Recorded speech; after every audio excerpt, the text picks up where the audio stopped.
Welcome to episode 17. Last, we saw our heroes standing on the end of the Great Desert Peninsula, looking out over the ocean, just dropped off by their orcish friends who left, headed east. No, wait, they were headed west. That's right. You were looking east. Get my directions correct. So, and they left you with their chrome satellite dish. We could try to... So we're supposed to try and use that to signal them? Yes, that was what the old man had said. Use that as like a solar reflector to signal the people under the water. You want me to...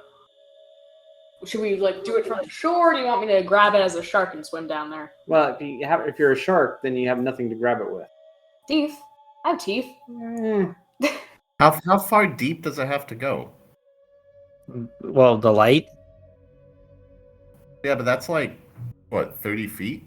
Light doesn't penetrate water that deep. Well, but you're focusing it. It's like a Fresnel lens. And it's magic. So it acts like a laser. Yeah. Put up your air quotes. It's a laser. Laser.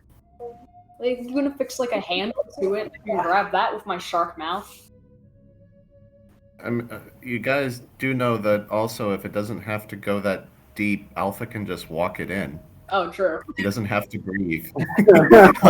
Well, yeah. He can literally just hold it and walk into the ocean. Yes, but the last time I talked about you going underwater, you're like, Alpha doesn't want to do that. So, because it was in the middle of the ocean. He doesn't want to crush himself, jumping into the middle of the ocean and going to crushing depths. Yeah, maybe not such a good idea. There's a big difference. Walking into a little shallow pool, a little bit different. Yeah, and just suddenly dropping a rock into the bottom of the ocean. Semantics. It's all good. That's like saying, oh, my phone is waterproof, so I'm going to go ahead and drop it into the middle of the Marianas Trench. Mm-hmm. No. I don't see a problem with that at all. What are you talking about? Oh my god. Science. Doesn't exist. We don't seem to think so, no. Yeah, not in this campaign it doesn't. No such thing as science. I am trying to somewhat keep you guys within the realm of physics. You allowed we are sailing, and we are sorry. You allowed the exploding baby talk. You can, yes, because there is a way using physics you could make exploding babies. And that's just funny. No, that's like the old saying, any machine's a smoke machine if you operate it wrongly enough. Exactly. Well, that's also the theory. That's electrical theory right there too. Magic smoke. You let the magic smoke out, and the electrical devices stop working. Any baby can do it if you have enough nitrogen. All right, so we're on a peninsula. We've got the magic satellite dish of chrome. Yep. And my first thought is, I think we should just kind of stand on the peninsula and kind of, reflect things into the water to see if anything happens, and if nothing happens, then we can, move forward from that, whether we need to get underwater or not. So Sure. maybe there's a guard post of merfolk near the surface that are waiting for something like that. All right. So you hold it up and kind of grab some sunlight and shoot it into the water? Yep. All right.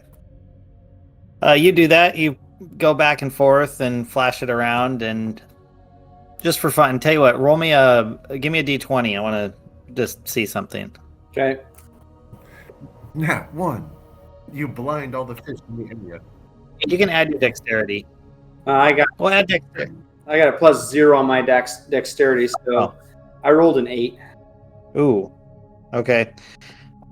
After a few minutes, a creature comes poking its head out of the water. First, you just see a head and eyes, and then it starts making its way over to you. It's got a kind of green aquamarine head with ridges like Worf from Star Trek. Mm-hmm. and some tentacles coming down the side of its mouth, obviously bipedal, wearing kind of a blue, almost like seaweedy type shirt, but it's definitely a synthetic fiber made out of something natural. I see it. Looks interesting. So he comes. Good. I'm so good at painting these. The canvas of the mind. Yeah. So he comes walking out. What do you want? You're shining your light into my bedroom. So you came all the way up to the surface just to all right. Yeah. You know how unusual it is? You're laying down to have a rest, and through the water, sunlight, which normally doesn't come down that far, gets focused right through your window onto your face. It's like when you're trying to sleep up here, then sometimes there's that little tiny bit of moonlight that just shines right on your face and completely makes you unable to sleep. Nope, never happened to me. We just figured it's about time we turned the tables, right? Let you get a taste of that. Okay, we need his cooperation. Stop that. Sorry, we're on a quest to save the world, and we need to venture down into your kingdom to retrieve a sword, a magical sword. He just kind of blinks at you a little. A sword? Wait a second. He kind of sticks his face down in the water for a minute and then pops his head back up and says, I think I know who you need to talk to. Hold on a sec. And a fish jumps up out of the water and he grabs it in one hand, holds it up to his mouth, talks to it, and then puts it back in the water. Aquaman. He's sending a fish message. Yeah. Animal message. Something seems fishy about this whole discussion.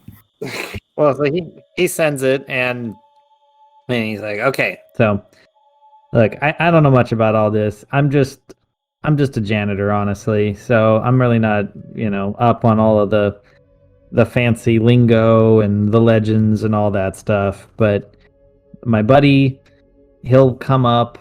He'll talk to you. We'll get this taken care of. I'm sure we'll be able to figure out what's going on. Perfect. Thank you, sir. Oh, yeah, totally. So, you mind not, shining that in my window again? I'm kind of tired. I'm going to, go back and go to sleep. All right. We're good. Cool. Thank you. So you see him, turn around and put his arms up to dive and just disappears beneath the surface. And you're hanging there for a few minutes, and then another guy pops up that looks almost identical, but, you don't want to sound like a merfolk racist to say they all look the same, so you just wait for him to come up. And guys all look alike to me. he comes out, and he's like, so, I got a call. You were asking about some kind of a sword, and for some reason you think it's here? Yes, we were told it was in the in your realm, and In our realm. it used to belong to Theseus. Oh, Theseus. Gotcha. Yeah, it's down here, if what you mean by here is the entire ocean, but it's not here, it's over there here. What I mean by that is it's in the city, and we're all out here in the far suburbs. This is kind of not the place to be for that type of stuff. We understand, but we need to find some way in order to get to the city and survive. Cool. Well, we do have a transport module, but it's out of power. So if you can help us get it powered up again, then that would be great. We could totally take it down there. Okay, so what does it need to be powered? To power up? Oh, we need one of the module stones.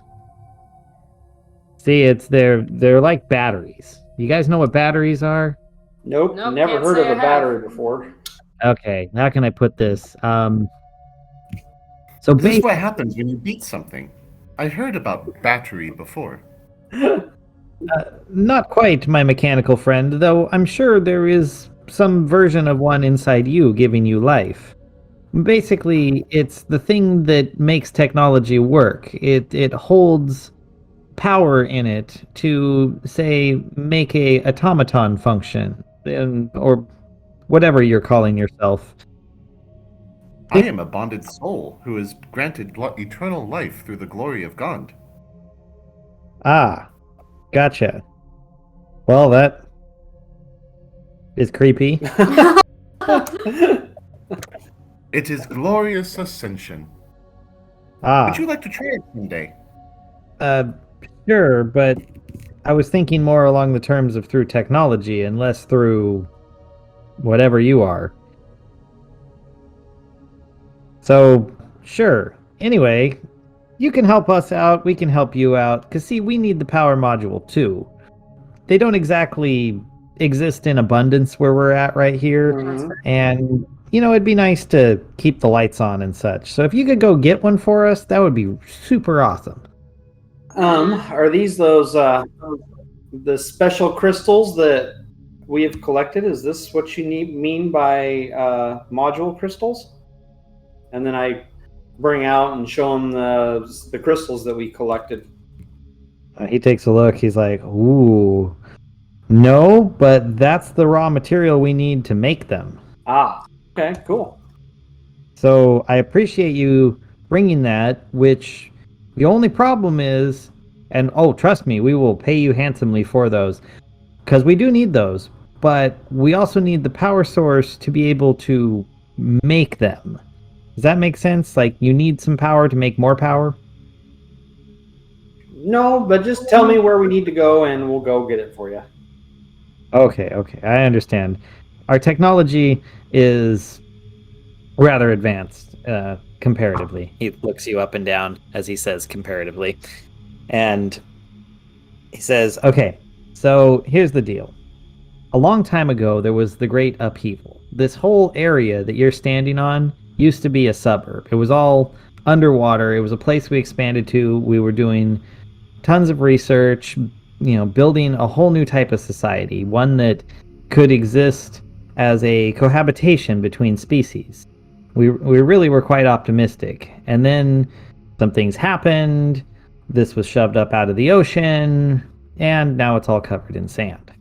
So, anyway, so if you go that direction, and he points kind of northwesty from where you're at, he says, if you go in a straight line towards the highest looking sand dune, then you'll be able to find basically a big facility.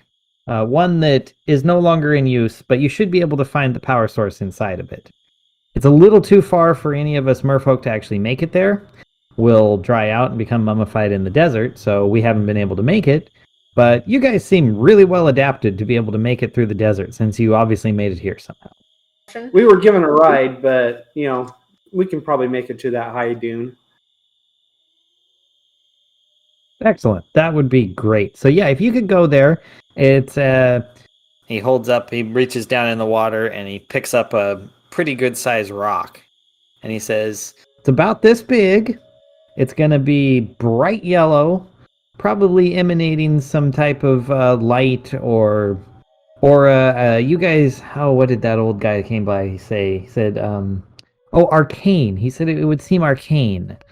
So if you can find that and bring it here, that would be super awesome. Is it yellow because it's made of gold? No, it's actually made of a... How can we explain this? It's a blend of different materials. When you mix different metals together, it does certain things. And this is many different types of metals arranged chemically in a certain way, and it generates a lot of power for us. Huh? Cool. Sounds groovy. Sounds sciencey. Sounds sciencey. Okay, well, we will be on our way, and then when we get it, we'll come back and we'll shine a light in that dude's bedroom again to signal you guys. Oh yes, he did seem rather upset about that. On second thought, here, let me point something out to you. You see this anemone right here? He walks up and points down towards this gorgeous, like 6-inch wide purple sea anemone that's open. He says, "You see him?" Yeah. Yeah. Just give him a little tickle, poke him so he closes up, and I'll know you're back. Alright. Sounds good. Weird, but alright. Perfect. All right. What? We're sea life. We communicate. No, that's fine. Haven't you ever heard of Seaman? See, man. I Can't say that I have, no. yeah, don't know if I really want to go there. Oh, we're not going to infringe on the DC or Marvel universes here, so we need to come up with something neutral. Oh, cement. Got it. Yeah, I understand. Okay. Funny. DC or Marvel, is that like... DC had Aquaman and Marvel had... Oh, the joke, I'm trying to be in character. Prince Namor. Prince Namor. Wow. Ay. What? Oh, nothing. The Namor in Merfolk means something really bad. That's funny. Okay. All right. Well, let's let us go. The sooner we go We collect, shall go spelunking. the sooner we can collect the power module, the sooner we can go underwater. Woo. All right. He also says, "All right, have fun. Oh, by the way, we call it the Eye of the Desert." And he dives into the water and disappears. No, well, ominous. Maybe it's like the Eye of the Storm. Maybe it's like peaceful. Sure. How often has that worked out for us? What, something being peaceful? Uh-huh. Not very often. Even if it is, Castos will make sure it's not. No, that's true. Okay, so hi ho. It's across the desert we go. Cool. You guys walk for a while. It's the heat of the day, other than being hot and difficult terrain. It goes relatively smoothly. There are several dunes that, rise and fall, and you're not exactly sure for a while which one is which until you see one really tall one off in the distance. And bingo, there it is. And it looks like kind of a sudden rise, like it's steeper than the dunes around it, and it doesn't have a rounded top. It's just flat as you're looking at it. Seemed like a dead giveaway. Yep. Looks man-made. Well, seems like you mean merman-made. Anyways, I would think possibly the best way to gain entrance to this thing would be to try to climb to the top where it's flat and see if there's a access going down. sure. Cool. You climb up the side, and as you crest the outer rim, you are shocked to see a vast, verdant valley. It is green and watered and just looks pristine. Oh. Interesting. Oasis. Yeah. As you look left and right, you notice that it is perfectly circular, and your estimate would be that it's about 6 miles across. Jeez. Okay. God. Well, Is there an easy way kind of down into this valley? Like, It's relatively, it's not too bad. It's 30-degree slope. all right, well, we'll just kind of start heading down into said valley then. those rolls down the hill. Once again. So as you roll to the bottom, while what?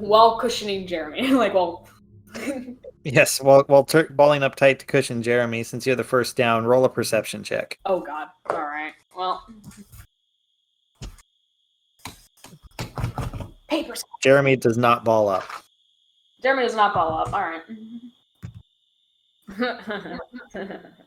That's a 6. You don't notice anything, and Jeremy seems cool, so you're just like, all right, guys, we're good. He was probably dizzy from all the rolling. There you go. All I can see is just green swirls. Yeah, you're utterly shocked that this place could look so green in the middle of the desert. Right? It's like home. Oh, there are trees. There are well, not huge trees, but small. They're short. They're like dwarf trees. Because I don't know I about this. mean that like not trees owned by dwarves, but like Yeah. when someone has like a dwarf fruit tree or something. Like a halfling tree. Got it. Yeah. But I got a new spell, and one of the materials for it is like leaf of sumac or sumac. I don't know what. Okay. Would that potentially be found here?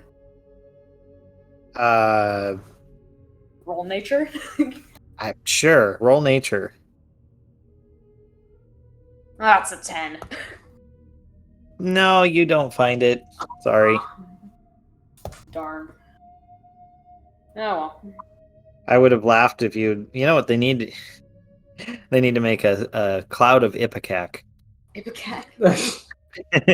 Yeah, that would be icky, That'd be a totally druid spell. right? Yeah, it would. If you fail Anyway. save Constitution check, you vomit. Yep. Okay, so you guys are down there. Who's the last one down? I would assume Alpha. He usually brings up the rear, even though he is the fastest among us. Yeah, because he can easily get to the front. This is true. So yeah. Well, we'll say Alpha's the last one to stroll down slowly. Okay, so you stroll down and give me a perception check. 8. 8. Your guys are fine. All right. So, Oh my goodness, this bodes ill. nope, you're fine. You're in this verdant area. You don't notice anything around you other than a distinct lack of wildlife. You don't hear any birds. There's nothing in your vicinity really whatsoever. Yeah, especially in the desert. Yeah, especially in the desert. Something's off about this place. Can I do an Arcana check and see if like there's any like magic in the air? Absolutely. There's magic in the air. Oh, it's an 18 plus 2, so 20. Wow. Yes, you are like, guys, this place is like a lid on a kettle. There is an entire magical aura here, completely encasing everything. Interesting. Like if you were to look up, it'd be like a dome of arcane energy just stretched around the upper rim of everything over the top of you like a dome. Because of the eye of the desert or something that's protecting it? Yeah, so maybe that's why they call it the Eye of the Desert. Oh, yeah, there you go. But the fact that there's no animals, I don't trust. Castros is going to be very cautious moving forward. All right. Did we see when we were at the top? Did we see any kind of buildings or anything down in this valley? As you looked towards the center, you couldn't really make it out, but there was another ring, if you will, of raised ground kind of towards the middle. We should probably start making our way towards that. Okay. So you walk through, somewhat, I'll say somewhat cautiously, but not particularly paying too close of attention. And you get to where you see a pretty good sized like earthen mound with a big gash on it. Almost like an area where the dirt had mounded up and then collapsed. And as you approach, also, just for the fun of it, you hear, I was going to have a perception check, but forget it. You hear bleating of sheep. Sheep? Okay. Okay. I turn into a wolf.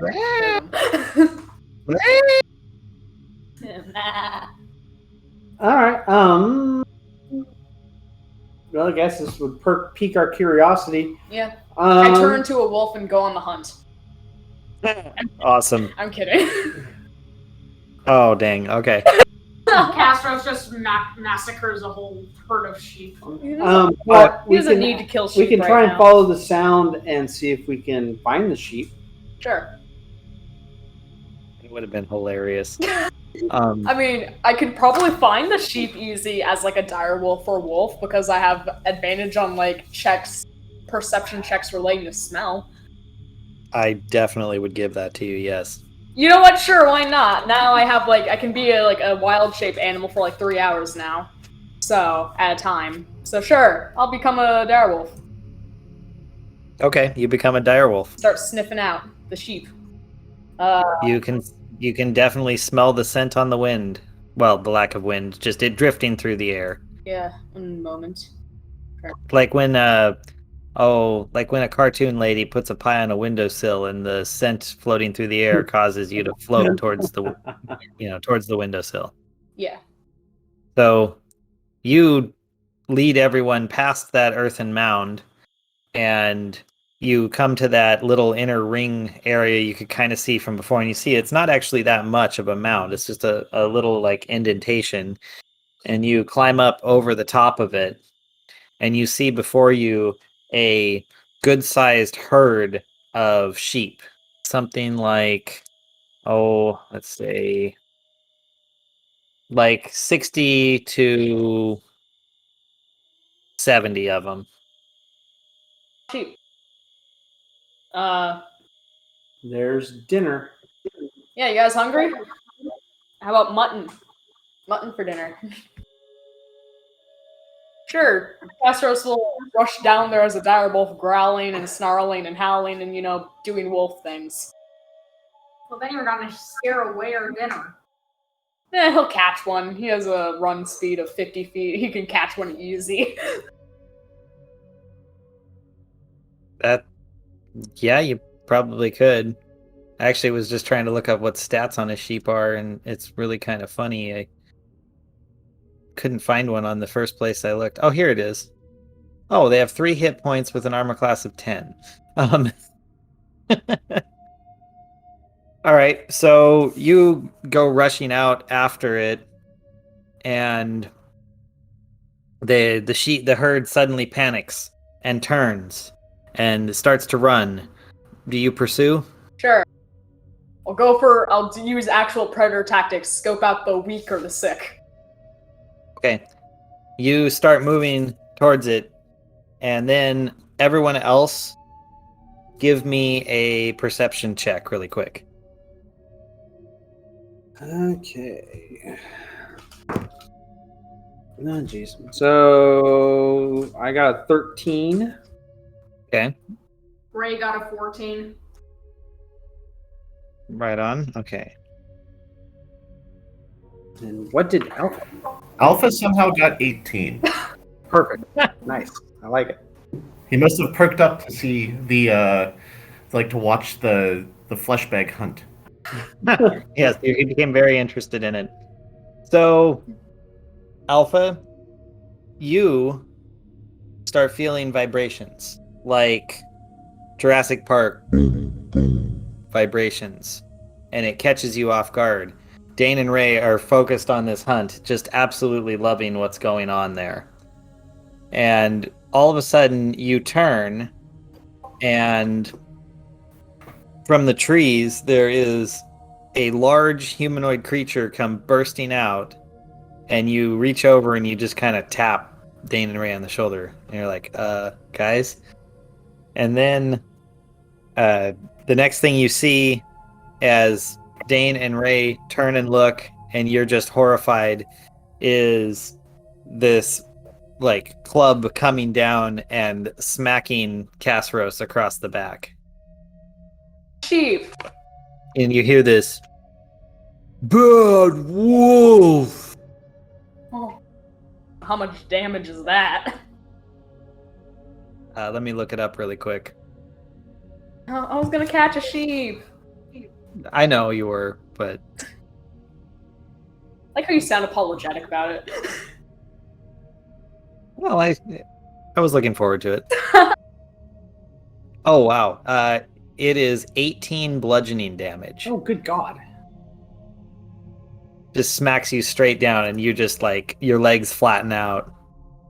All right. Let me just make sure I got that right. Note to self: don't chase the sheep.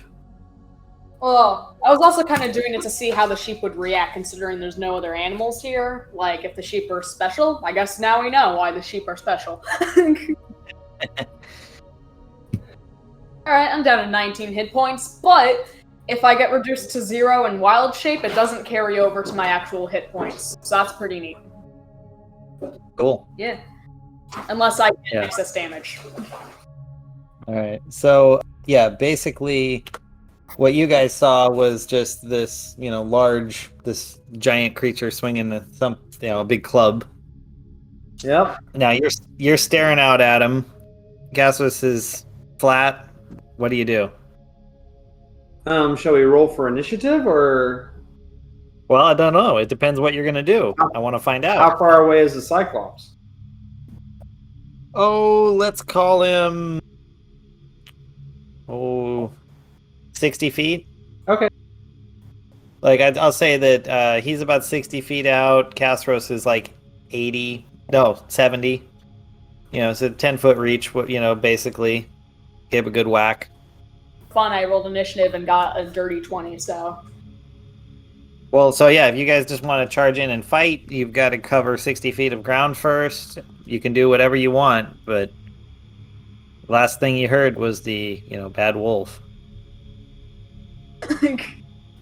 Okay. I'm guessing I need to roll something to not be prone anymore. No. If you want to get up, scratch yourself up and get moving, you can. I just wanted to see if since basically you were mid-action, he took an action. I want to see if the others were going to do anything before we went further of resolving your action. Okay. Well, my first thought would be to cast Ray of Frost at the Cyclops because that has a range of 60 feet. So. Freeze its foot to the ground. So I'm. How big is this thing, by the way? It's very large. Okay. Can we get it? Alpha's head would be, I don't know, groin height. So yeah. Oh, yeah. So giant size. Okay. All right. Yeah. So I'm gonna cast Ray of Frost at it then. Okay. Come on, good roll. Yep, good enough. 12 plus 8 is a dirty 20. Oh yeah, you hit. All right. So damage is actually 2d8 now. So that's 10. No, wait, sorry. No, that's 4. That is 4 cold damage, and its speed is reduced by 10 feet until the start of my next turn. Wow, you had 2d10 and you only rolled 4? 2d8, and I only rolled 4. I rolled a 3 and a 1. Yeah. Jeez. All right. I know. It's awesome how well I roll on a regular basis. All right. Okay then. So you zap him, and he's like, "Huh? What that? Cold." And he turns and looks over at you, and there's just this shock. Huh? His eye gets really big, his mouth drops. Hey, who there? Not the. Alpha just waves and says, "Hello, giant fleshbag." Huh? What does Ray do? Does she try and communicate with it? Well, I'm not sure we can take this thing down, so I don't exactly want to shoot a Patriot arrow at it in case it gets stuck in it and then I lose it. So say hi to it then. I don't want to say hi to the giant thing. I don't need to say hi. I don't need to introduce myself. All right. I'm going to use Castros to stop being an idiot and get back here already. I'm mad. You're flat. Both are correct, but Castros, get back here, you idiot, before you get yourself killed. he Is that you yelled at across the field? Yep. All right. Well, there's Ray's turn. Ray's turn. Well, Ray took a turn yelling at Castros. Yeah. Get over here, you idiot! Yep. As a bonus action, real quick, I'm gonna expend a spell slot and regain some hit points in wild shape. That's 8 back. That's a bonus action. And then You might want to try and get out of its reach. he hit me. Well, yes, I know, but in one hit, he halved your hit points. He hits you again, you're going to be unconscious. So, I really want to bite his ankle. Like, I really want to. well, you might be able to nip his ankle and then run away. Could I do that? Just like a little ankle nip and run away? Well, it'll take half your movement speed to get up, and then you could take 10 movement to bite him, and then whatever's left, you can run away. I don't think you can get out of his reach. It would be 15 feet away. Yeah, which is well within his range. You probably should just get up and get as far away from him as you can. I know. I Really agree. want to bite him. I know. It just might be a very bad idea for you. Yeah, the fact that he's distracted, Castros might like slink away, but he's angry. His ears are back. He has like a growl in the back of his throat. Yep, there'll be other times. Okay, so you get up and hightail it. Yeah, that'll be 25 feet. Okay, so you take off running, which works because he's looking over at the other three. Yeah. Alright. And then, so I'll say he, distracted by you, says, "Huh? You help kill Wolf?" No, the wolf is our pet. Hmm? That was a stupid. Bad pet. Bad pet. He turns and he takes rolls to take another strike, and that is a. Oh wait, because he can move towards you. 19 to hit. Yeah, it hits. It hits. Okay, Well, how far can he move in a turn? he can move 30 feet. But that's less than 10 because he did get hit by that ray of frost. Oh, true. Oh, so wait. Oh, he's half speeded. No, he just It's reduced by 10. his speed is reduced by 10. Okay, so he can move 20 feet, Yeah. and you're 25 feet away. Yeah, so he'll still probably be able to reach me.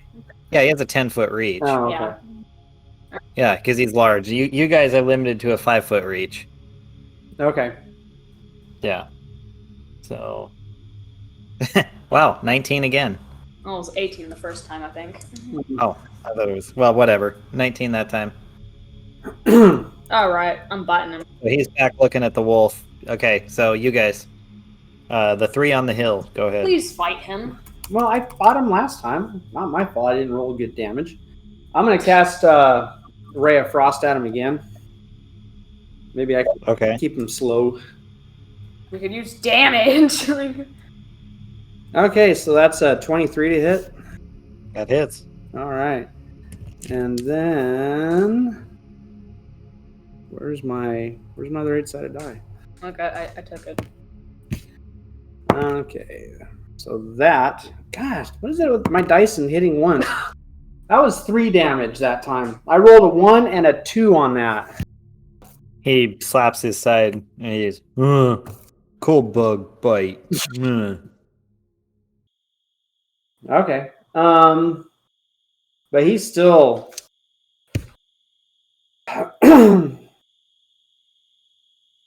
okay, well, I guess I'm going to have to move closer to him then so I can cast my spell. He's out of javelin reach, but I can at least, Use your bonus action. yeah, move closer. Use your extra action. Yeah. So I'll do that. All right, so he would have moved a little further away even, so he would be like, I guess he'd be 75 feet now, something like that. Yeah. 75, 80.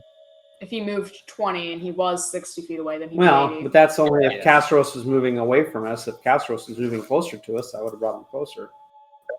True. Yeah. So, Castros, which way did you go? Like I was running back to them because that's what Ray told me to do, and I figured, That makes sense. yeah, I was angry about it, but I guessed regrouping would be better. So he's actually 20 feet closer, which makes him 40 feet away.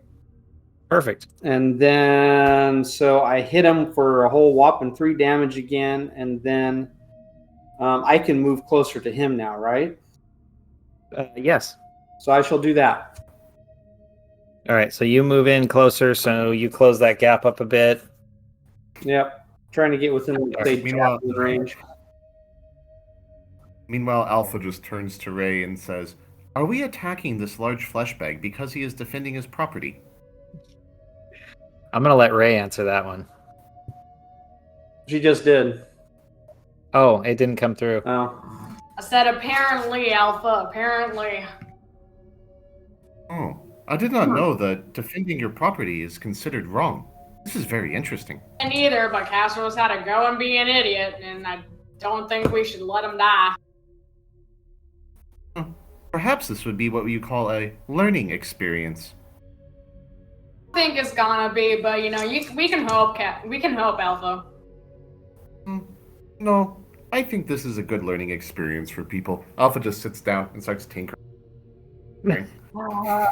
Bless your heart. Guess what? I Alpha. tried to run away. He kept attacking me. Now it's war. All right. Can I attack again? If Alpha isn't making a move. Yeah, go for What's it. Ray going to do? Oh, is it my turn? Semi. I guess. Semi my turn. If you want it to be. Yeah, I mean, Alpha passed, Dane went, and so it'd be Ray and Thank you. then Castros again. Yeah, so. I don't really want to attack this thing. I think we can avoid conflict. I'm trying to avoid conflict. He keeps attacking me. So, you And better who's all help me. that gross? I didn't know they'd be guarded by some weird giant shepherd. Alrighty, can I try to persuade the giant to stop attacking Castros? Like, Sure, go out, try it. alrighty. Sorry about this, but no harm done to your sheep. Nothing happened. Our dog is just an idiot. So, we're just going to take him back, make sure he learns his lesson. We're really gonna make sure we pound it into him. But no harm was done to your sheep, sir. So, I think we can go. Okay, roll persuasion. I got a 10. Let's do a contest here and see. Well, he's very dumb. Yeah. On top of rolling a 3. Thank God. Oh, my goodness. So, oh yeah, dumb dog. Get dumb dog, go away. Yes. Sorry, sir. Yeah. And then he leans over and he looks at Dane. You very tiny man. What you do here? We're on a mission. Hmm? A quest to fetch something. No fetch sheep. My sheep. Okay, we will leave your sheep alone. What you fetch? A yellow box.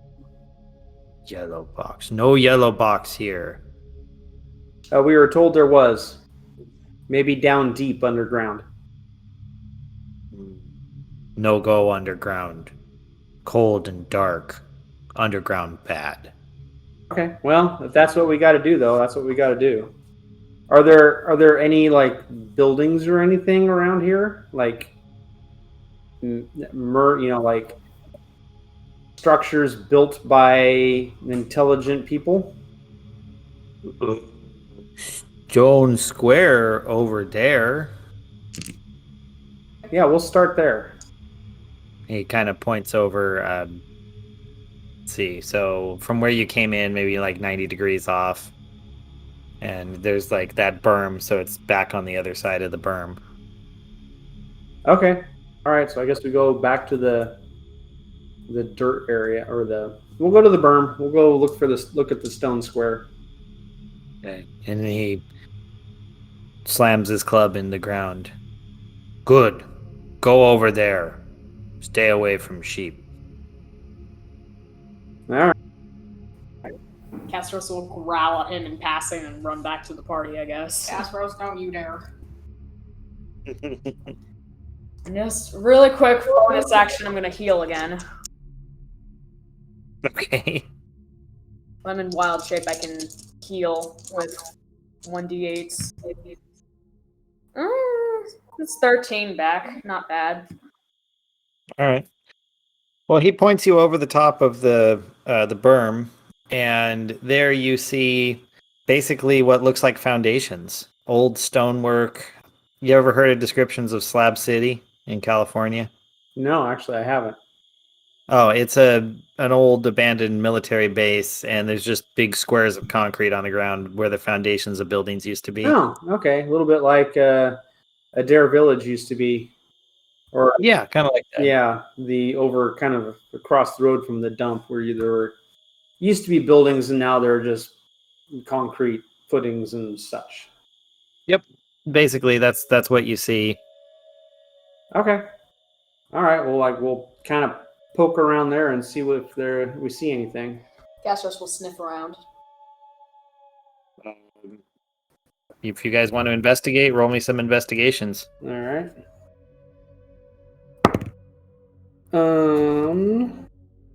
Dane got a 19. Ooh, good job. And well, we'll just say you can communicate with everyone else with that high of a roll. You'll be like, guys, remember I'm a dwarf and I know this whole stone thing. So check this out over here. And you point out where there is a stairway that is kind of on the side of one of these foundations that descends down. It appears to be blocked with some wooden debris. It's not too bad, but it definitely goes pretty deep into the ground. Direwolf Castros just like make a strength check and just bash through it. That, if you want to try, you just want to try and slam through all the wood? Yeah. Sure, roll me a strength check. Needs some anger to take out. He has some anger to take out. 16? No. You slam into it hard and it stops you dead in your tracks. All right. Dane will try to move the debris out of the way. All right. It's just a task that'll take a little while. This is your benevolent GM, and this is an ad break. We have a book. Please visit Azentuary.com for Azentuary, the Saga of Erda. Basically, season 1 of our podcast. Learn all of the weird inside jokes. Get to read the adventure instead of listen to it. And solve the mystery that is Erda. Again, that's Azentuary.com, where you can order your copy today. It's mostly kind of musky, dusty, just kind of an old, like an old cave as you're going through. Ugh. Until you guys come upon a door. But this is unlike any door you've ever seen. This door appears to be made of solid, smooth metal. Okay. Interesting. That is interesting. Impeccable craftsmanship. Yes, Alpha, this is the nicest door you've ever seen. Is it adorable? To you, yes. Oh. Everyone else is just like, that's a strange looking door. But you're like, you notice particularly that it is extremely well crafted. Ew, metal. So there is a somewhat broken off lock on it, and it looks like it's going to have to be pushed open to be gotten through. Take a shot first at it. Castros needs redemption. He's gonna try a strength check as well. Okay. No, he did worse this time. He got an 8. Oh, yeah, you give it a good push, but in this form, you're just not fit to deal with doors.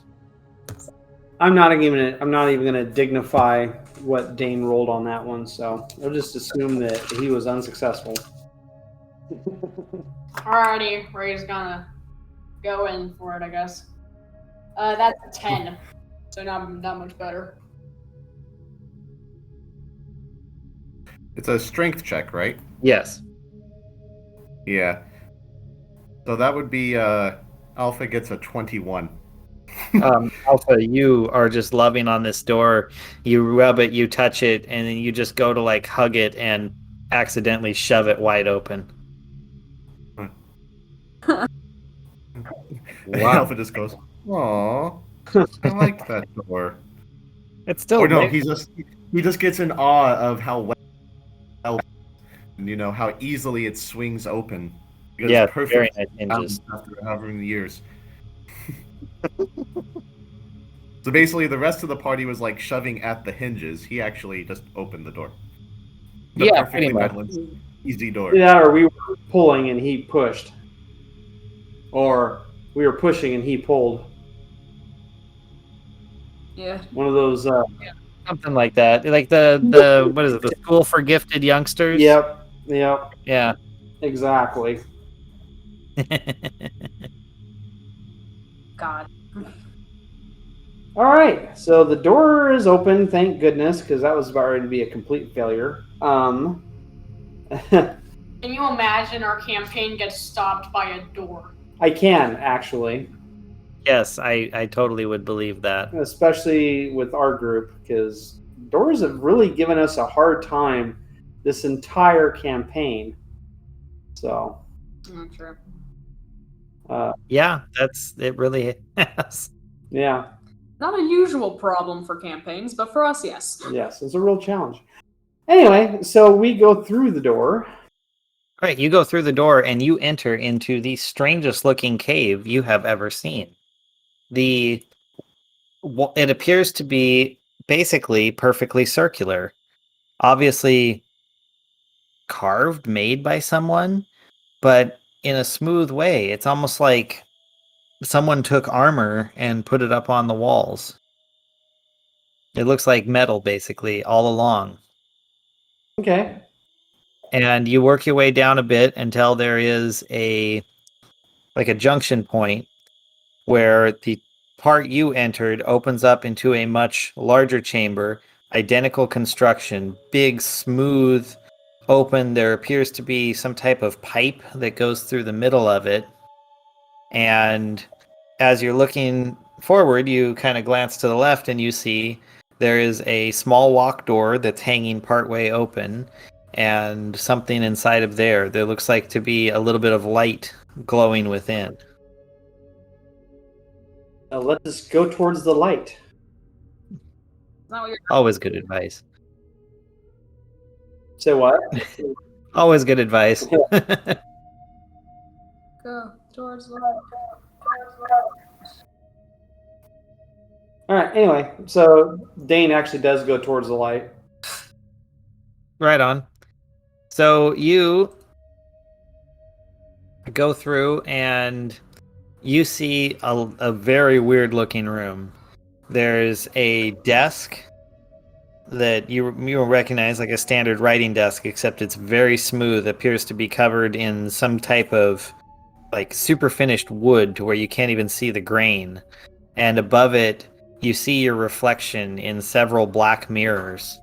And on one of the mirrors has on it burned in an image that looks like a little explosion. And it's almost like not an explosion, but almost like the tendrils of a jellyfish coming out of it. Yeah, I'll send a visual aid and post it later. Like tendrils of a jellyfish inside of a roll of wire. So that's on one of the Black Mirror type things. Yes, it's like burned in static image. and there's no light coming from that. You can just see it, and then a bit beyond this room, through another, looks like a piece of glass, is where the little glow is coming from. Okay. Bizarre. I don't like it here. That's really interesting. It's kind of, it Looks like a almost looks blueprint. like a LiDAR image of a tunnel system. Yeah. Yeah, it kind of does. Oh, Jesus. Look like a blueprint. Oh god. It's like raccoons from the Umbrella Corporation type stuff. Almost is. Not what I expected. What'd you say? That's not what I expected you to say. Oh. Yeah. Okay. Well, so you see that there's glow coming from behind glass. Yeah, so it looks like you could get through to the other side. There's like a window and a small passageway door that seems to be locked shut, but there's definitely that glow is on the other side of it. Well, I'm gonna go try and look through the window thing to see if I can figure out what that glow is. As you look through the window, you see something kind of like a roll-top desk, except there's a piece of glass across the front of it, and the glow is coming from inside. On the far side of it, there is what looks like a lever, like you'd see in a mine shaft, that is about halfway between a fully upright or horizontal position, so it's about 45 degrees coming out. Okay. But I can't really tell what's making that glow. It's coming from inside of the glass. Okay. You can't see it from your angle because it's like parallel to your vision. Okay. Am I seeing if there's some easy way? So, is this room kind of directly on the other side of the glass from me? Yes. All right. I'm gonna hit the glass with my axe to see what happens. Yes, destruction. I was just about to say, Go for it. break it open. All right. So, rolling an attack on glass. Do it. Oh my god. It has a very low armor class. So I rolled a 10 to hit. Yeah, that's fine. Like I said, it has a very low armor class. Well, thank God, because I rolled like a stinking 5. All right, cool. So damage, then 8 plus 5 is 13. Oh my god, yeah, it explodes. Nice. You just whack it and it... And then as soon as that glass falls to the floor, there's just this cacophony of, shattered glass hitting the ground, making just a brilliantly sparkling detritus all over the floor. And you notice something when you do that. Now that the glass is not there, you can hear a hum. Okay. All right, sounds good. Well, I crawl through the window and go towards the desk. Okay, as you go over to the desk, you look at it and you see that inside is something about the size of the rock that the merfolk had picked up and showed you. It is glowing in that golden color you would expect. It is sealed fully within that desk in front of you, and you can tell the humming is coming from the whole desk. Like the whole thing is like vibrating with energy. Well, make an Arcana check if you want. Well, no, I'm pretty sure this is what I'm looking for. Oh, and there's like paper notes scattered on the ground, like someone had dropped a bunch of paperwork. Okay, I'm going to look at the notes first before I just try and willy-nilly open the desk to see if I can read them. You see a variety of markings. Some of it you would recognize as like very old elfish. The other stuff you don't recognize at all. It looks like a series of bubbles. Okay. Interesting. All right, but nothing really helpful then. No, you don't recognize the writing system at all. Okay. Hmm. Well, If only you had a reading device and someone dumb enough to use it. They didn't give us the rainbow. Yeah, I think that's a hint, wink, wink, nudge, nudge. No, I was just making a joke. You guys gave Ra's reading bow to the orc. Well, yeah. yes, I'm gonna say I don't think we have that anymore. It's not Elvish. Oh, it's Elvish, but casters can't read Elvish. Yeah, we don't have the reading rainbow anymore. So And I can't read. Well, but you could with the bow. Yeah. yeah, Mm, but again, we don't have it. we don't have it. That's fine. It doesn't matter. So, Okay, I guess I will try to open the desk. you just try to like lift on the glass. Yes. It doesn't budge. Okay. Wolf Castros, can he like do Arcana stuff to it? Like put out like Can he- magical energy and try to I don't know. Can you cast in that form? No. I guess you can do a check. You can do standard ability checks. Yeah. So that, yeah, you could do an Arcana check. Go for it. That's an 18. Wow. Yeah. So this whole room, this whole building is just glowing to you. And it's like a hot spot. I'm imagining it's like, God, I used to have one of those games where you would do like basically like an Arcana check and it would glow in certain areas. Mm-hmm. And so basically, like the thing in the desk is white hot, and there is energy pulsating out of that up through what looks like a conduit that goes into the ceiling. And as you look outside, you can see that Arcana energy just like shooting off through the tunnel. Giant like aura around the land. I betcha it's powering the whole complex. So when we take it, Everything's gonna die. Maybe. Maybe. or it's at least the thing that's like protecting it. Like it has this aura. Well, I guess we just take it. Decisions. What does Alpha think? Alpha is just enjoying, like, looking at all the construction and everything here, and is amazed by the quality, and a little bit disappointed in you breaking things. All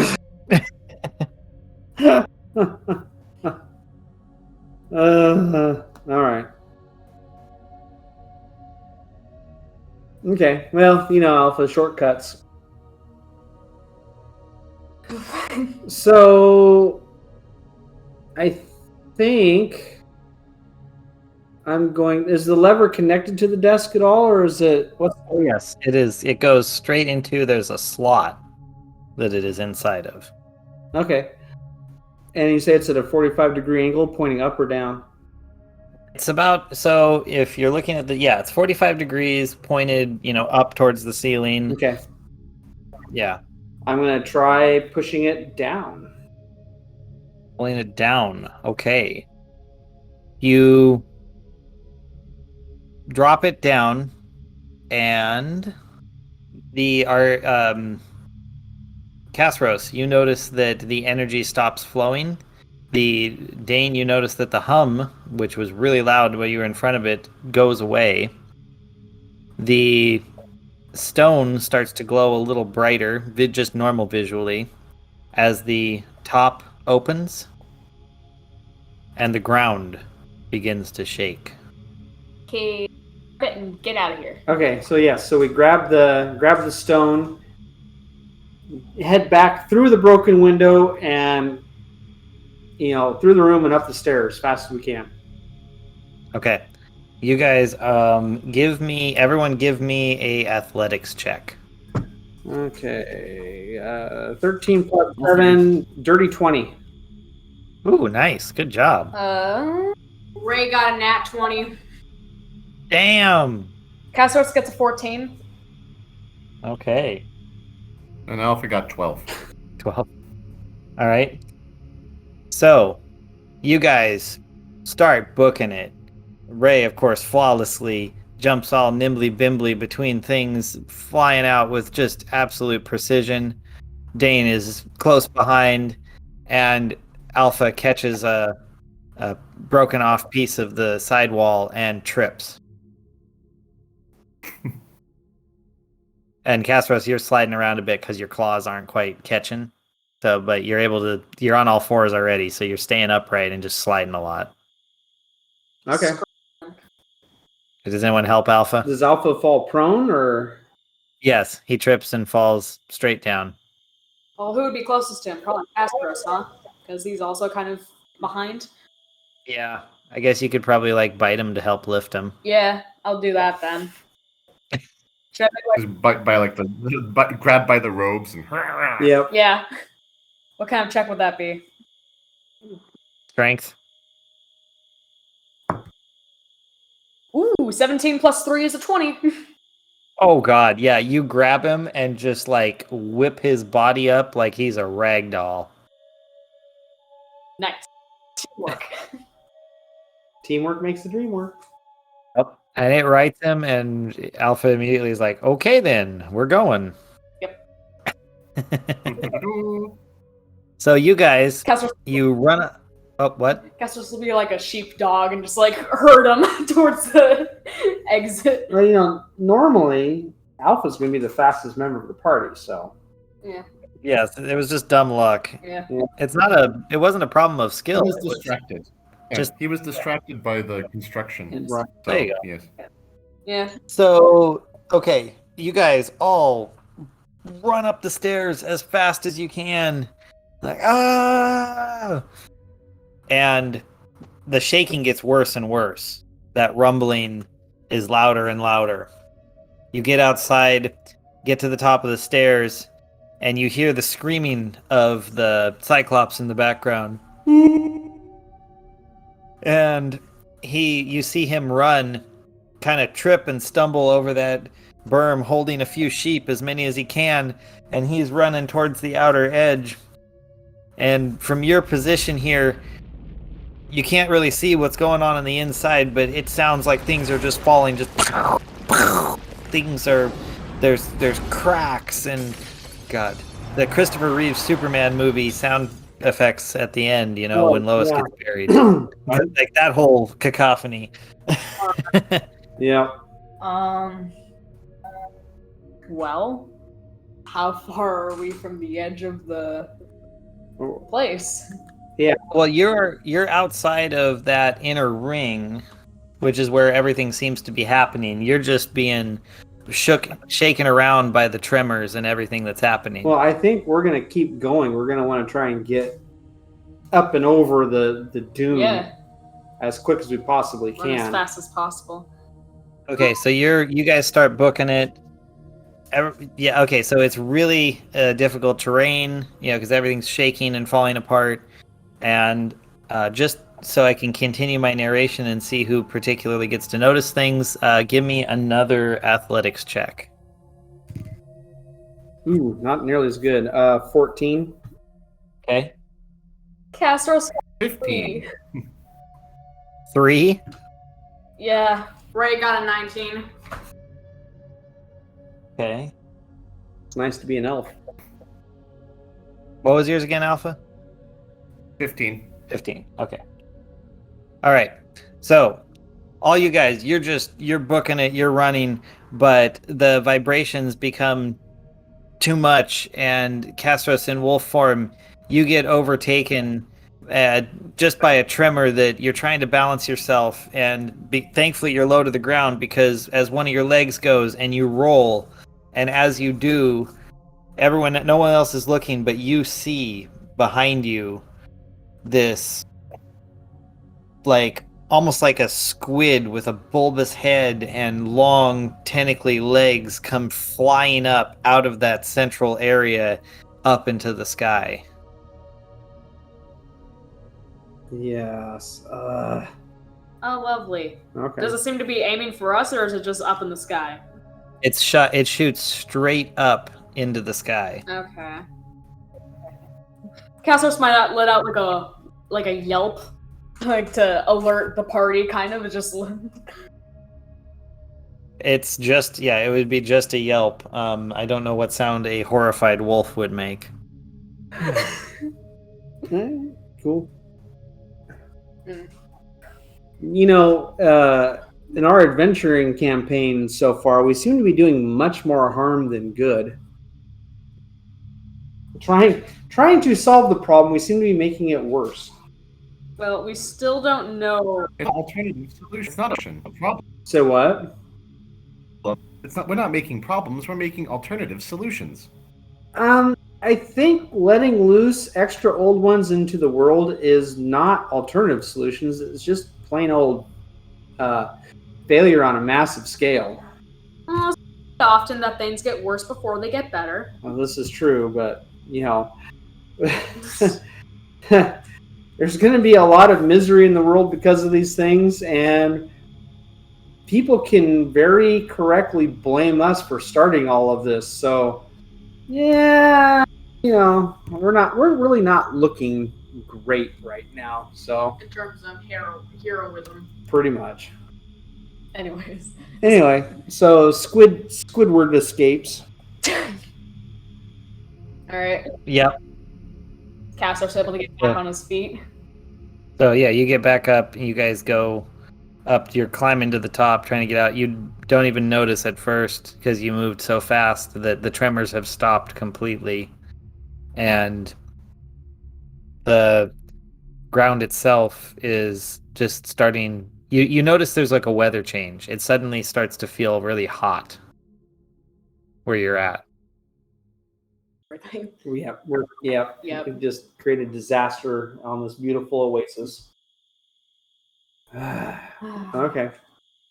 All right. Well, at least we are successful in quotation marks. Wait, does this mean I have become like man and I've destroyed a work of like a beautiful piece of nature? I mean, to be fair, it's not part of the natural order because it can't exist naturally in that biosphere. But it was so beautiful. It was so beautiful, but you know, it's an artificial construct. So I think you might be able to get a pass on that one. Castor's So- is like in wolf form, still like kind of like having an existential crisis, like, oh my god, have I become the thing that I hate? Like Yeah. It curled up on your side, whimpering. yeah. Yeah, there's a tear rolling down his snout. God. So I take it all you guys stop running and walk over to Castros and kind of pet him on the head and say, "It's okay. It's okay. You're a good boy." You're a good boy. To be fair, if it does come down to it, I wasn't the one who took the crystal, so I was a dire wolf at the time. I didn't really have a say in what was happening, so True. can't really take responsibility. Always an excuse. I was just following orders. Exactly. Okay. Yeah. You know, Dane gives him a little pat, and he just kind of starts trudging back to the peninsula, his head hanging down. He doesn't really feel very triumphant right now, even though it looks like we were successful. But it just, you know, he's got a bad taste in his mouth about this whole thing. I didn't even get to bite that giant's ankle. Yes, but you can console yourself with the fact that the Cyclops is going to have a much worse day than we did. Because we're leaving, and I'm guessing he is not going to be able to live there for very much longer. Well, no, he was running out with his sheep. Like, sheep in hand, running with them.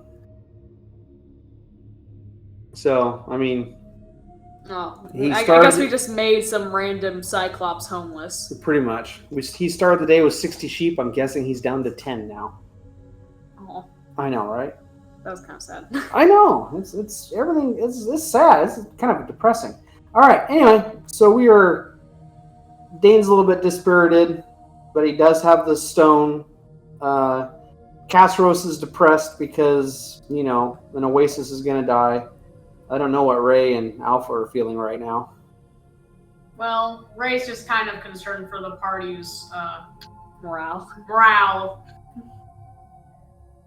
but I've never been one to cheer up people. I live alone. I'm not good with people skills. Neither is Castros, but he's been getting on. Talking about it, but he's working on it. What are Alpha's thoughts on this whole thing? He finds the entire thing quite fascinating and is marveling at this technological development known as the battery. That's what I like about Alpha. He's always grounded in the now. True. So anyway, we make our way back to the peninsula. Well, first, as you climb out, you're making your way up and out of this landscape back to the desert. Who's at the lead? Is Dane taking charge again? I think Ray's up front still, because Yeah. Ray's up front. Dane and Castros are sulking in the back. We're not really in the back. I'm thinking we're more in the middle. All right, perfect. So you guys are struggling to, get yourself up the hill, and Ray, as you are reaching up to, grab a handhold to pull yourself over the top, suddenly a very large hand reaches down, takes yours, and just kind of helps you, boosts you up onto the rim. Pull me after you. Just wanted to see how you reacted before I said anything else. Great, I'll pull him out of the way because stranger danger, obviously, and I don't know what this is for. Okay, so yeah, which is good because you have that initial reaction, because then you focus on and you see what picked you up. You see a approximately 8 to 9 foot tall man, or in the shape of a man, that is very dark skinned, almost like charcoal black, but you can see every inch of skin is covered in tattoos over the whole surface, barely a shade darker than what you can see. There is a ring on every finger, bands around the arms and neck. Everything just like is ornate and glowing, except the skin is tight. It looks almost like a mummy's, dried, pulled over the bone. And where there should be eyes, there is nothing but pits looking down on you. That's ominous. Okay. Alrighty. And he says, Hello, Ray. It was good to finally meet you. Excuse me, mister, but, how do you know who I am exactly? I know you well, as I know your companions well. You have been doing good things. Do not be disparaged. Please, continue your journey. You are on the right path. And I don't know who he is. Yeah, who are you, by the way? you ask that as he turns away and takes a few steps. He stands there, arms crossed, and he says, I go by many names. Few simply call me the boss. and as he says that, a portal rips open behind him, and he steps backwards through it as it closes up. Okay. That doesn't exactly Make me feel any better. make me feel any better. I mean, it looks like a demon from hell just gave us a thumbs up, so Hey, I'm a demon from hell. you're a At least tiefling. historically. You're Ancestrally. ancestrally, yeah. Well, demon or not, you said something. He said something. Right. Ray wasn't really paying attention. Well, I mean, it's kind of hard to pay attention when this guy's trying to pick you up when he's, that. Yeah. Well, he did literally pick you up. Exactly. There you go. Alrighty. I'm going to turn around and help everybody else up the hill, I guess. Are you going to relay to them what just happened? Yeah, probably. Yeah, probably. Just, hey, there was this dude up here a second ago. I mean, he's not here anymore, so I don't know if y'all will believe me. But I mean, he said we're doing a good job, so take that to heart, I guess. Calls himself the boss, but he's a pretty scary looking mofo.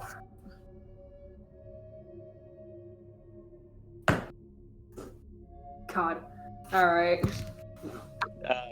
And you guys should remember that name. The boss. Yes. You say that, but I have a horrible memory. Well, he was the guy that you were told about when you were in the weir and made the deal for your boon. Oh, that dude. Okay. Yeah. Alright. Okay. It's okay. All right. So cool. All right. The weir says we're doing a good job, so that makes me feel a little bit better. We're on the right. I'd say quite the opposite. That was the guy that the weir sent you to kill. Oh. Oh, now I remember. Oh no. Oh great. I am really confused now.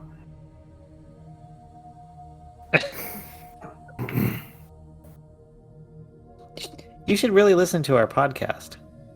I have been, but I've only gotten to episode 3 or 4. So, Jeez. Okay. Yeah, in Theseus Down the Weir Hole, there's a whole thing about who you guys are supposed to, kill in exchange for the boon. yeah. So, okay, we were supposed to kill the boss. Yes. Great. Well, we just absolutely muffed that one then. Not really. I mean, he's just making an introduction. Oh, I didn't know who actually, he was until he left through the portal. that means if we keep killing or releasing the old ones, then he'll probably show up again. Perhaps a hint. Yeah. No, I think we're going to need better weapons. Oh yeah.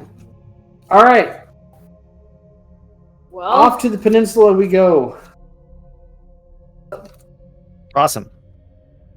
So you make your way down to the peninsula. You get out to the sea, and you remember what to do to call the guy. Yes, we tickle the anemone. Awesome.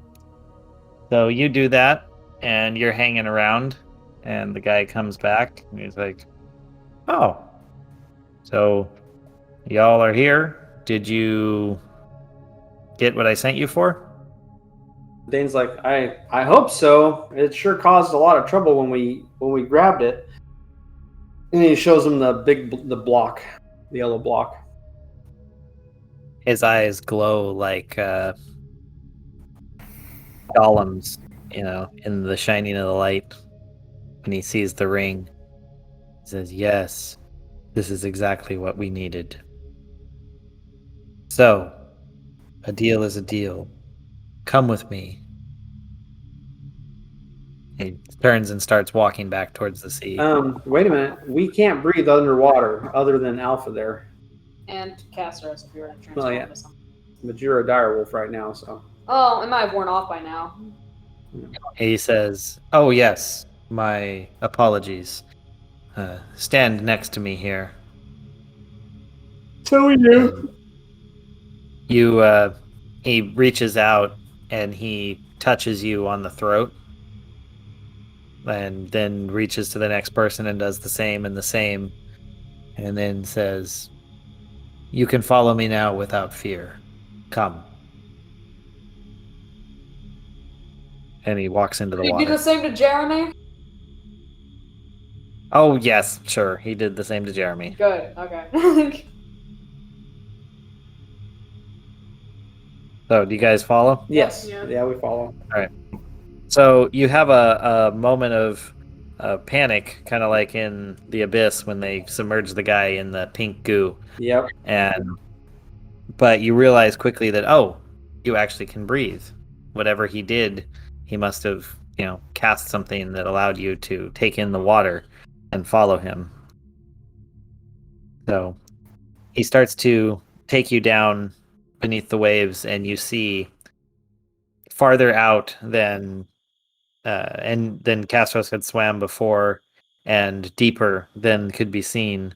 You start seeing glowing lights, and he takes you inside of one of the chambers, and as you enter, there is like a marble in the middle, and he reaches out and touches it, and it displaces all the water. So then you guys all kind of have a moment where you hack up a couple, like a lung full of water onto the ground. Mm-hmm. And he says, "Welcome. It's been a long time since we've had anyone from the surface here, and there are many who would be very unhappy if they were to find you amongst us. So, stay here. I am going to gather some allies. Tell them what has been done. I will get you your transport, but right now I need to make ready." He turns and goes out, basically diving, but literally through a vertical wall of water. Okay. So you guys are hanging there. Do you want to do anything? Check stuff out? Whatever.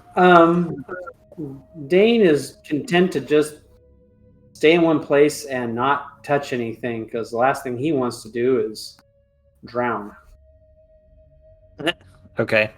I mean, you are able to water breathe right now. Well, yes, but I don't know, man. It's stuff is just going weird. So Castros is tempted to go off. I know Castros is tempted to go off. Well, Well, now this would be a great time if you turned into a fish and like swam around. I mean, you'd totally blend in. you might like glance at the party and then just go like, peace, and turn into like a tuna or something and just go swim off, explore a bit. Okay. So are you actually doing that? Yeah. All right. So as the party is hanging out, waiting, you turn into like a bluefin so you can move quickly. And you're just kind of chilling, going through the water. You are a bit out of place, but everyone's just like, whatever, this is like a fish sanctuary. Fish come here from all over. You get your random orphan clownfish or retarded whatever the bluefish is. And they're here. You mean a blue stain? Yeah, that's fine. All right. So Just keep swimming. Yep, you just keep swimming. And you see the guy who brought you down here, and he's talking to a couple people kind of off in the corner. And from your distance, you can just see them kind of chatting with each other. And then one of the two goes off between two buildings to the right, and him and the other guy go to the left and continue to converse. Eavesdrop, kind of swim a bit closer and eavesdrop. Casually swim closer. Yeah, casually swim by. Okay, as you swim by casually, let's roll your perception. I want to see how well you hear. 10. Yeah, you catch a little bit of what he's saying. It's mostly like, but I promised them we have to give them transport. And yes, we'll get it all in order as long as there's enough power. And another guy is like, there will be enough. It's fine. Just let's make this deal good and get them out of the city. You know what will happen if they're caught down here. Oh, What will happen if they're caught down here? I'm guessing nothing good. Yeah. Let me go swim after the other guy and see where he left off to. Okay.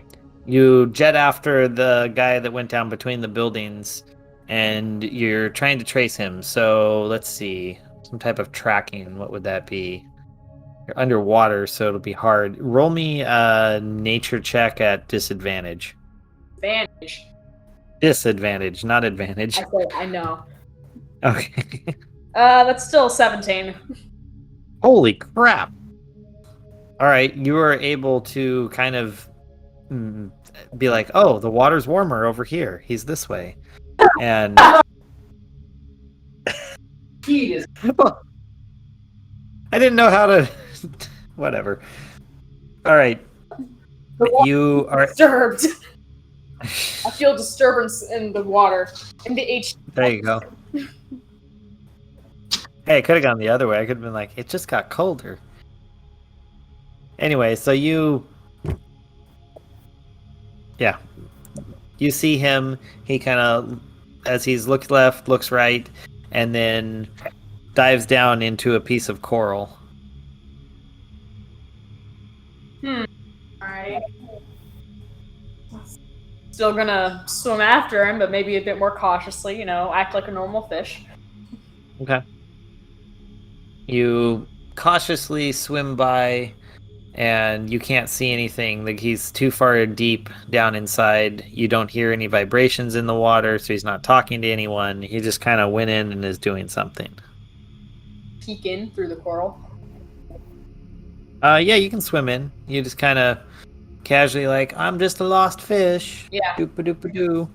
You swim in between the stacks of coral, and you see that this place is kind of like a distribution zone or center of some kind for like energy.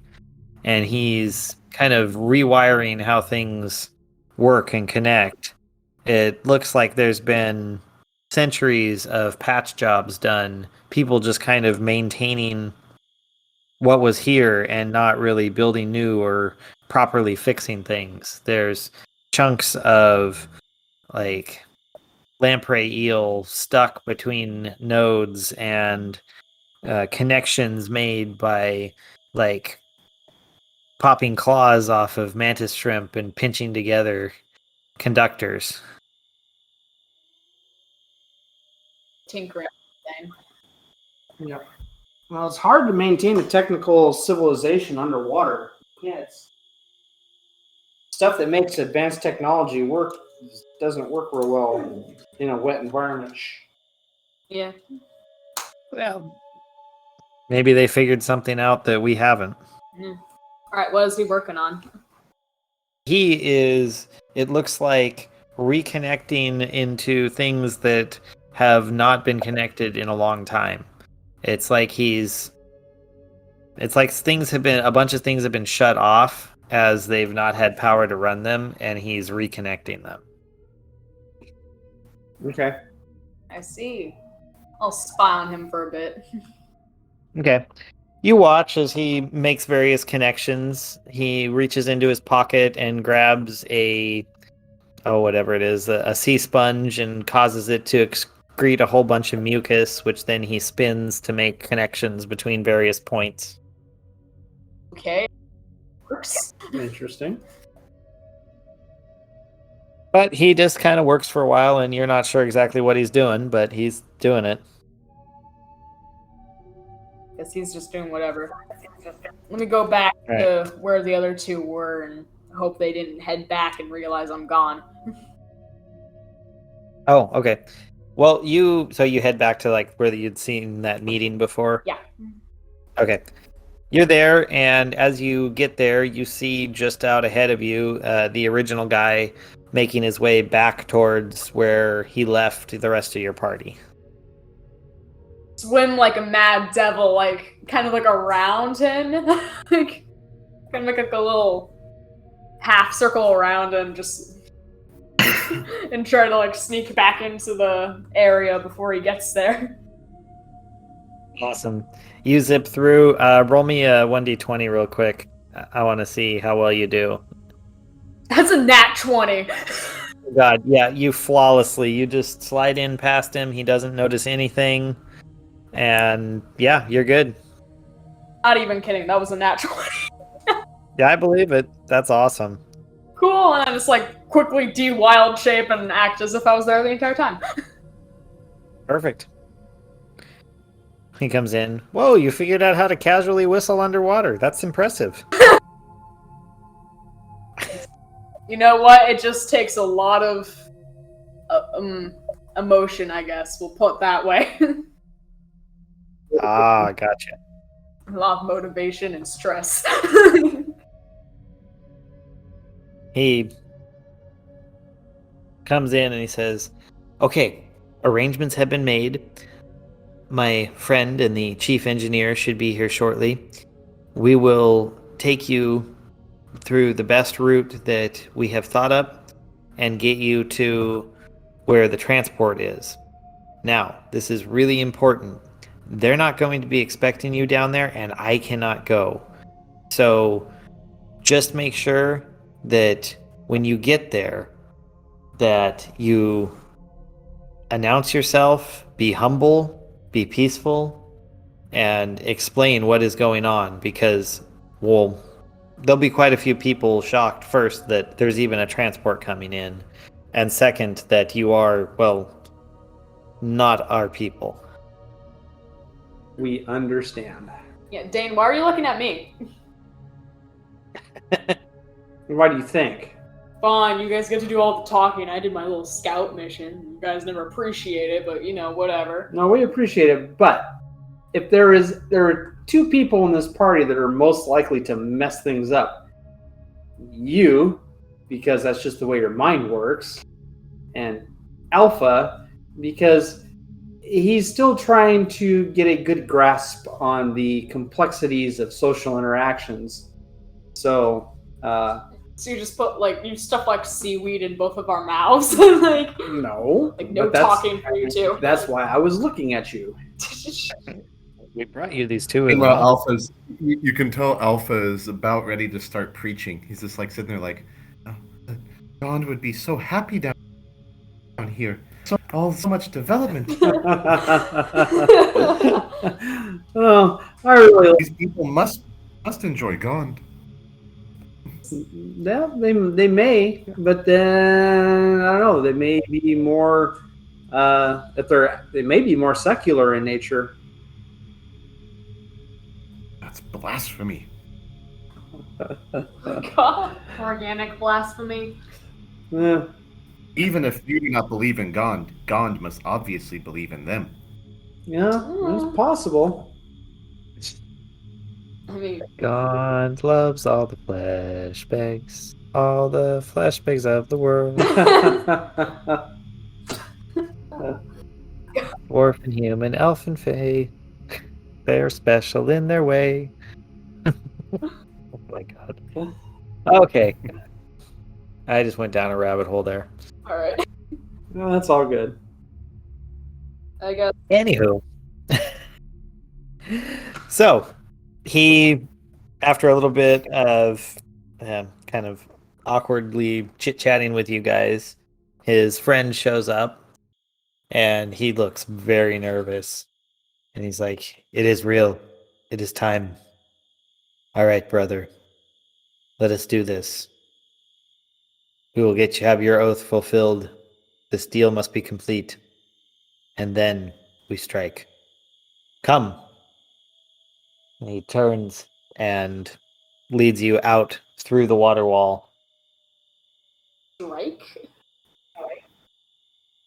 Yep. Okay. Okay, you're following? Yes. Yeah.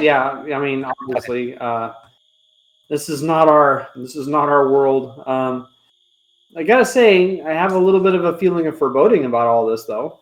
Yeah. It seems like we are aiding and abetting a potential coup attempt. But Well, he takes you down to where it looks like a depot station that's been abandoned, like one of the old bombed out, subway stations from World War II. mm-hmm. And there's a single car inside. He kind of smiles and he says, "This is the last functional transport that can take you to the city. We have it rigged up as best we could. We repaired it in every way we knew how. It should get you there. I rolled an 18. Well, thank God for small favors. In gratitude for all you've done for us, Dane hands him one of the crystals that we ended up mining out. His eyes get huge, and he says, "Oh, thank you. I'm not sure I know how to even use this here. They know how to in the city, but I will see what I can do. Thank you very much. Huh? So he takes it and kind of tucks it away very securely down deep inside of his clothing so as to, keep it hidden away from anyone else. And gestures you to get inside the car, or transport. It looks kind of like a bathysphere, the old diving pods. Mm-hmm. Yeah. Okay.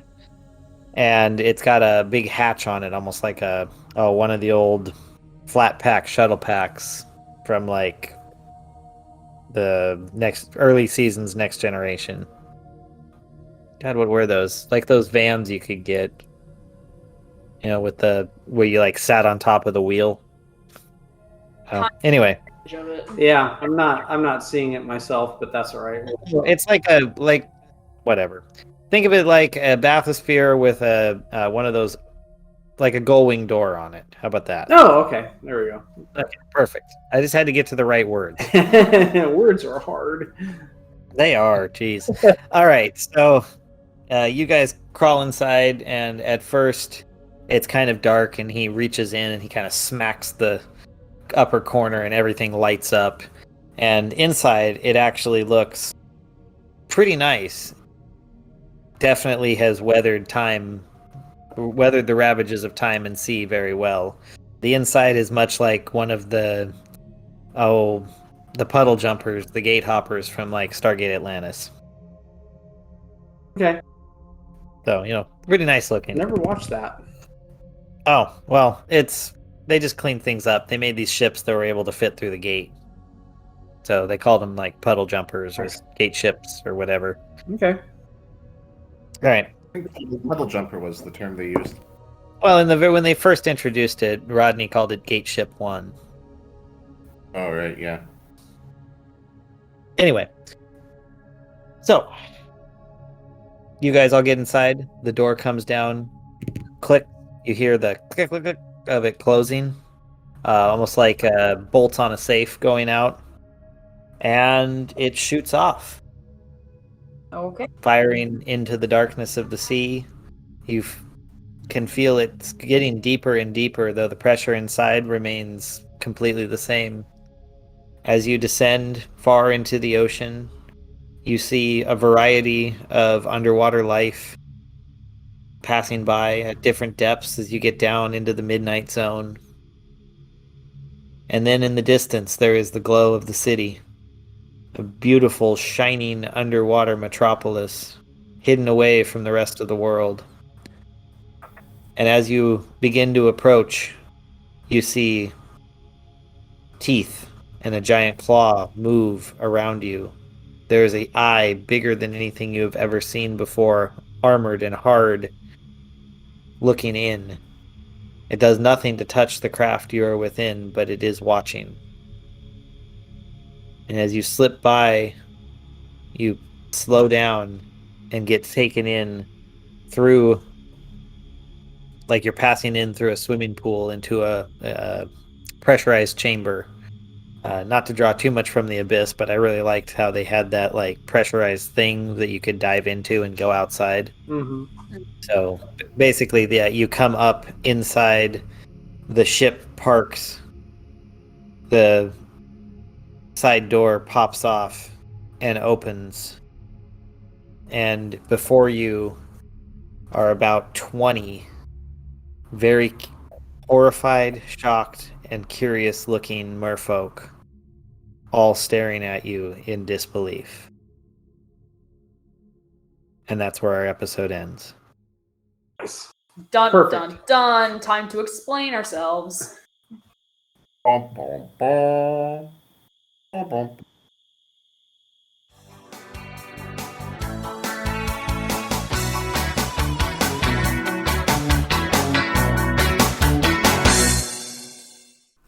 This has been an Azentuary LLC production. Find us online at azentuary.com for our character bios, merchandise, Patreon, and more. Thank you for listening. to me. So I thank the Gond for giving me the tools I need. The hammer and the forge and the ore I see. Oh, Gond is good to me.